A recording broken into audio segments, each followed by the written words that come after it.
지금 당신이 50대라면 아마 이런 느낌을 알고 있을 겁니다. 어느 날 갑자기 숨이 턱 막히는 불안.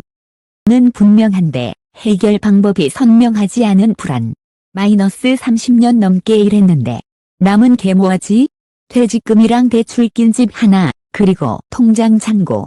이 상태로 은퇴하면 매달 생활비는 어디서 나오지?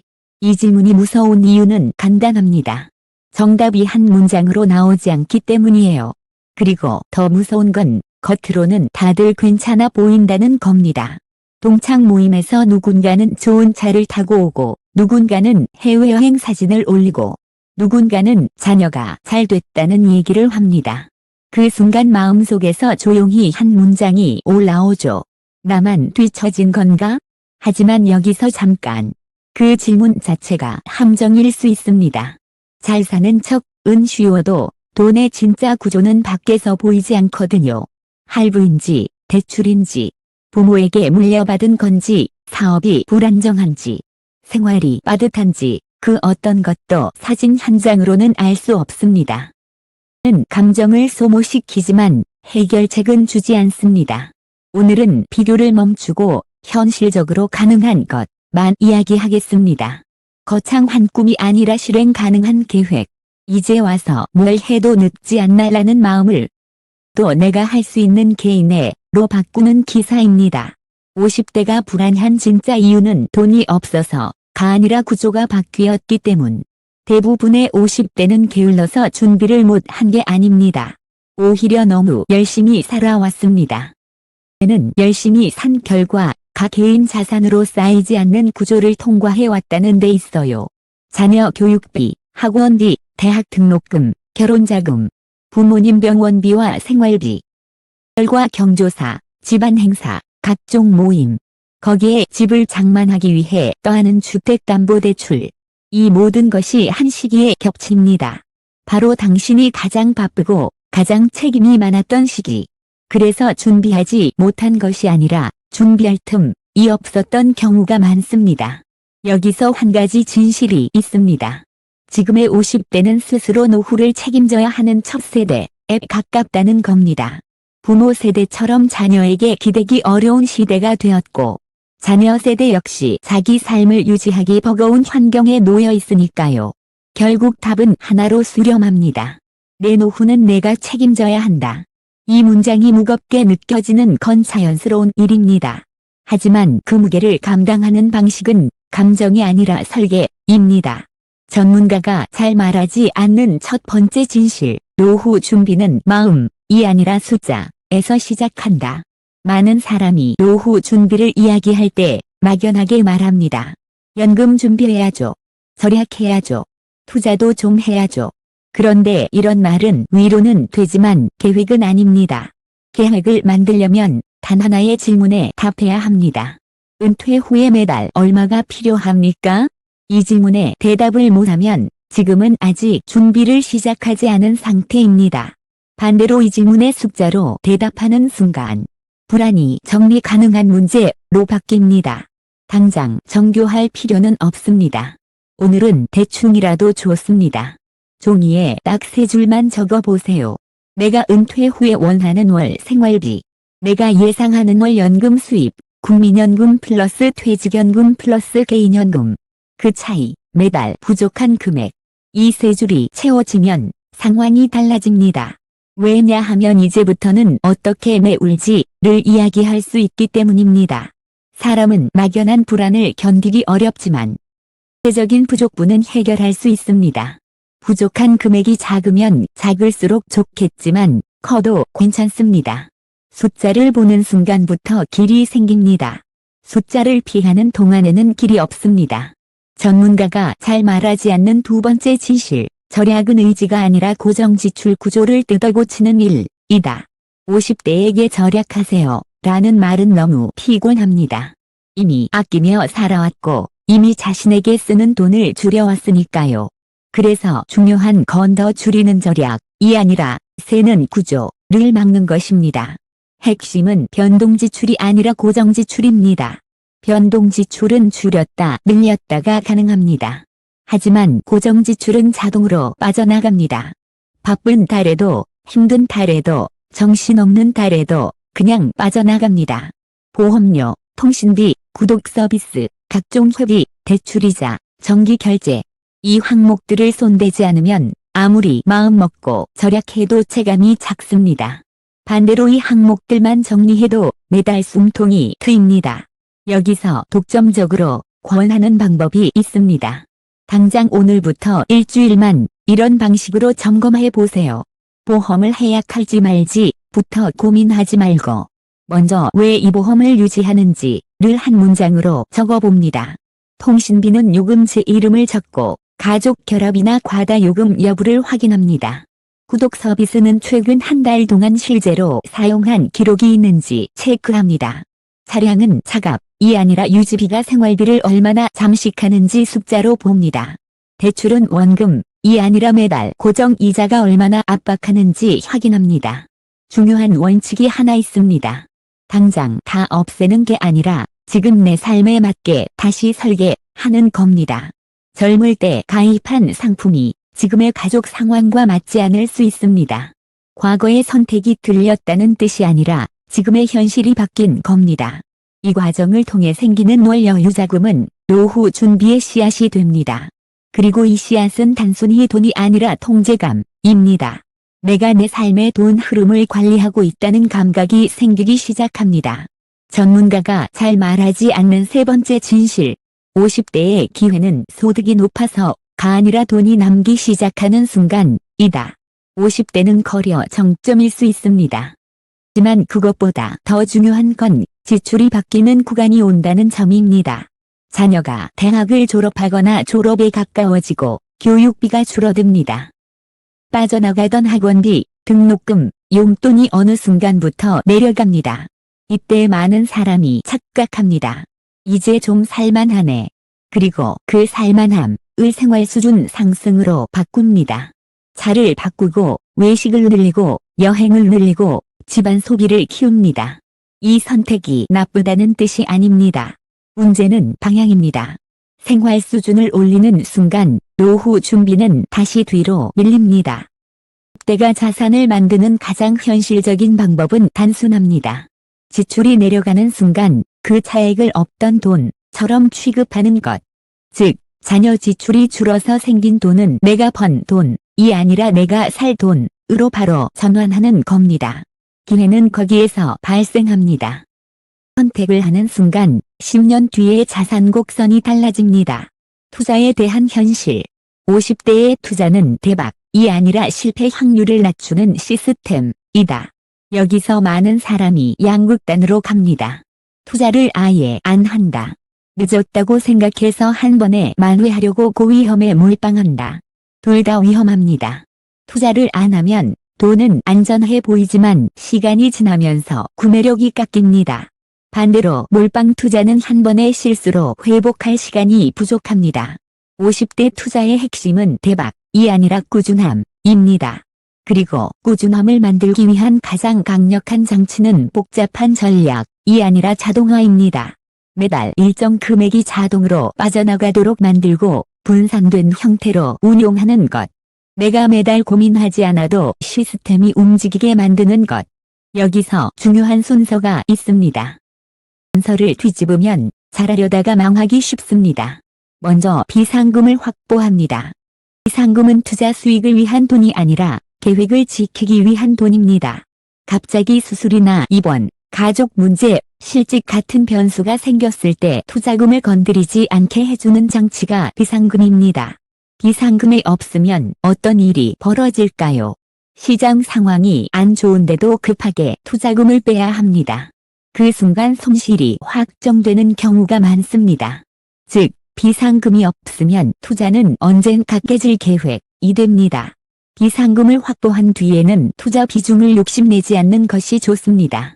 복잡하게 움직이기보다 분산과 장기 그리고 단순한 규칙이 더 잘 작동합니다. 특히 50대에는 한 종목으로 인생 역전 같은 이야기에 마음이 흔들리기 쉽습니다. 하지만 그런 이야기는 대개 결과만 보여주지 과정과 위험은 숨깁니다. 지금 필요한 건 흥분이 아니라 안정입니다. 흥부는 조회수는 올려도 인생은 힘듭니다. 연금의 현실, 가입보다 중요한 건 전체 그림, 과운용의 점검이다. 많은 사람이 국민연금만을 기준으로 생각합니다. 하지만 실제 은퇴 설계는 국민연금만으로 완성되기 어렵습니다. 그래서 연금은 세 개를 합쳐서 봐야 합니다. 국민연금, 퇴직연금, 개인연금. 여기서 중요한 건 나는 가입했으니 됐다가 아닙니다. 퇴직연금이 어떤 방식으로 쌓이고 있는지, 너무 방치되고 있지는 않은지, 내가 은퇴 시점에 어떤 형태로 받을 수 있는지 이런 점검이 필요합니다. 특히 많은 사람들이 퇴직연금을 그냥 안전한 곳에 그대로 두는 경우가 있습니다. 안전은 중요하지만 너무 방치된 안전은 장기적으로 내 구매력을 깎을 수도 있습니다. 그렇다고 공격적으로 가라는 뜻은 아닙니다. 핵심은 내 상황에 맞는 균형입니다. 연금은 결국 월 부족분을 얼마나 줄여주느냐의 게임입니다. 그래서 다시 처음에 세 줄로 돌아갑니다. 내가 원하는 월 생활비, 내가 예상하는 월 연금 수입, 그 차이. 연금 최적화는 이 차이를 줄이는 작업입니다. 가 줄어들수록 마음이 편해집니다. 그리고 계획이 실행 가능해집니다. 부채의 현실, 갚을까 굴릴까가 아니라 은퇴 후 현금 흐름을 얼마나 압박하느냐가 기준이다. 대출이 있는 50대는 많습니다. 집값이 올랐든 내렸든 내 삶의 체감은 결국 매달 나가는 이자로 결정되는 경우가 많습니다. 부채를 다 없애야만 성공이라는 식의 이야기는 현실적이지 않습니다. 하지만 최소한 이것만은 분명합니다. 은퇴가 가까워질수록 매달 고정으로 빠져나가는 비용은 더 위험해집니다. 왜냐하면 은퇴 후에는 소득이 줄어드는 방향으로 가기 때문입니다. 젊을 때는 버티면 월급이 들어오지만 은퇴 이후에는 그 버팀 자체가 불확실해집니다. 그래서 부채를 바라보는 기준은 단순히 원금이 아니라 월 현금 흐름입니다. 내가 은퇴 후에도 감당 가능한 수준인지, 감당이 어렵다면 지금부터 줄이는 것이 필요합니다. 여기서 중요한 건 균형입니다. 빚을 갚느라 모든 것을 포기할 필요는 없습니다. 하지만 빚을 방치한 채 투자로 만회하려는 태도도 위험합니다. 현실적으로는 매월 부족분과 매월 이자 부담의 합이 은퇴 후에 내 삶을 얼마나 압박하는지 보는 것이 더 정확합니다. 그 합이 크다면 지금은 속도를 줄이고 구조를 안정화하는 쪽이 더 유리할 수 있습니다. 50대에게 가장 강력한 무기는 추가 소득이다. 단, 은퇴 후에 갑자기 만들면 늦다. 많은 사람이 은퇴 후를 이렇게 상상합니다. 그때 가서 뭐라도 하지. 가게라도 할까. 알바라도 하면 되지. 하지만 은퇴 후에 처음 시작하는 일은 생각보다 리스크가 큽니다. 체력도 예전 같지 않고 시장도 빠르게 변하고 무엇보다 처음 해보는 일에는 시행착오 비용이 발생합니다. 그 비용은 시간과 돈과 자존감으로 지불됩니다. 그래서 추가 소득은 은퇴 후가 아니라 지금 50대에 작게 테스트해야 합니다. 여기서 유튜브 저널리즘 스타일로 당신이 바로 따라 할 수 있는 매우 현실적인 방식 하나를 제시해 보겠습니다. 목표를 크게 잡지 않습니다. 10만 원을 목표로 잡습니다. 10만 원은 작아 보이지만 은퇴 후에는 매우 큽니다. 그리고 무엇보다 중요한 것은 나는 은퇴 후에도 돈을 벌 수 있다는 감각을 회복하게 해줍니다. 어떤 일을 해야 할지 모르겠다면 이렇게 접근합니다. 당신이 30년 동안 쌓아온 경험을 적어봅니다. 직무 경험, 현장 경험, 사람 다루는 경험, 문서 작성 경험, 거래처 네트워크, 교육 경험, 문제 해결 경험. 그 중에서 남에게 설명할 수 있는 것을 고릅니다. 그리고 아주 작은 형태로 시작합니다. 주말에 2시간, 월에 2번. 부탁을 받는 형태. 온라인에서 소액으로. 임은 성공이 아니라 실험입니다. 이 실험을 통해 내가 어떤 방식으로 수익을 만들 수 있는지 감이 생깁니다. 그리고 그 감이 생기면 은퇴 후에 선택지가 늘어납니다. 선택지가 늘어나는 순간 불안은 내려갑니다. 불안은 선택지가 적을 때 가장 커지거든요. 돈의 기술보다 중요한 건 가족 화배, 다. 이 부분은 많은 재테크 콘텐츠가 건드리기 싫어합니다. 하지만 현실에서는 여기서 승부가 납니다. 50대의 돈 문제는 개인 문제가 아니라 가족 시스템 문제인 경우가 많습니다. 배우자와 돈 이야기를 하지 못하면 계획이 흔들립니다. 부모 지원이 규칙 없이 진행되면 매달 불확실성이 커집니다. 자녀 지원이 그때그때 감정으로 결정되면 내 자산 계획은 계속 무너집니다. 그래서 돈을 모으는 기술보다 먼저 필요한 게 합의입니다. 합의는 대단한 회의가 아닙니다. 서로 탓하지 않고 숫자를 보는 것부터 시작합니다. 우리 서로 탓하지 말고 오늘은 숫자만 보자. 은퇴 후에 어디서 어떻게 살고 싶은지부터 정하자. 부모님 지원, 자녀 지원은 우리가 감당 가능한 범위에서 규칙을 만들자. 체면보다 안전을 우선하자. 이 대화를 할 수 있는 부분은 강합니다. 그리고 이 대화가 어려운 부분은 노후 준비에서 계속 삐걱거립니다. 이건 능력 문제가 아니라 대화의 습관, 문제입니다. 습관은 만들 수 있습니다. 에게 필요한 건 완벽한 계획이 아니라 불완전한 실행이다. 많은 사람이 준비를 못하는 이유는 게으름이 아닙니다. 완벽하게 하려고 하기 때문입니다. 가계부를 완벽하게 써야 시작할 것 같고, 투자 공부를 완벽하게 해야 시작할 것 같고, 연금 구조를 완벽하게 이해해야 움직일 것 같고, 대출 상환 시나리오를 완벽하게 계산해야 결정을 할 것 같습니다. 하지만 완벽함은 행동을 미루게 만듭니다. 그리고 50대의 가장 큰 위험은 미루는 것입니다. 그래서 오늘 제안은 이것입니다. 지금 이 글을 다 읽고 나서 오늘 안에 할 수 있는 작은 실행 하나를 고르세요. 고정 지출 리스트를 한 줄로 적기. 지난달 지출 상위 항목만 뽑기. 은퇴 후월 생활비 목표를 대충이라도 적기. 연금 수입을 대충이라도 적기. 부족분을 계산해보기. 30만 원이라도 자동이체로 분리하기. 이 중 하나만 해도 변화가 시작됩니다. 그리고 변화가 시작되면 다음 행동이 훨씬 쉬워집니다. 사람은 계획이 아니라 첫 행동으로 바뀝니다. 늦었다는 생각이 가장 큰 적이다. 여기서 마지막으로 가장 중요한 말을 하겠습니다. 50대에 늦었다고 포기하면 진짜로 늦어집니다. 하지만 50대에 시작하면 결과는 달라질 수 있습니다. 남은 시간은 생각보다 깁니다. 또 50대는 생각보다 유리한 조건도 많습니다. 소득이 아직 존재합니다. 줄이 내려가는 구간이 옵니다. 충동 소비보다 판단이 많아지는 나이입니다. 30년 네트워크가 있습니다. 보다 현실을 직시할 힘이 있습니다. 이 모든 것을 돈으로 바꾸는 방법은 거창하지 않습니다. 숫자로 현실을 보고 구조를 정리하고 자동화를 만들고 위험을 낮추고 선택지를 늘리는 것. 딱 이 5가지입니다. 불안은 사라지지 않을 수도 있습니다. 하지만 불안의 성격이 바뀝니다. 난 불안에서 관리 가능한 불안으로, 감정의 불안에서 계획의 불안으로, 그 순간부터 당신은 흔들리더라도 무너지지 않습니다. 그리고 언젠가 60대의 당신이 50대의 당신에게 이렇게 말할 겁니다.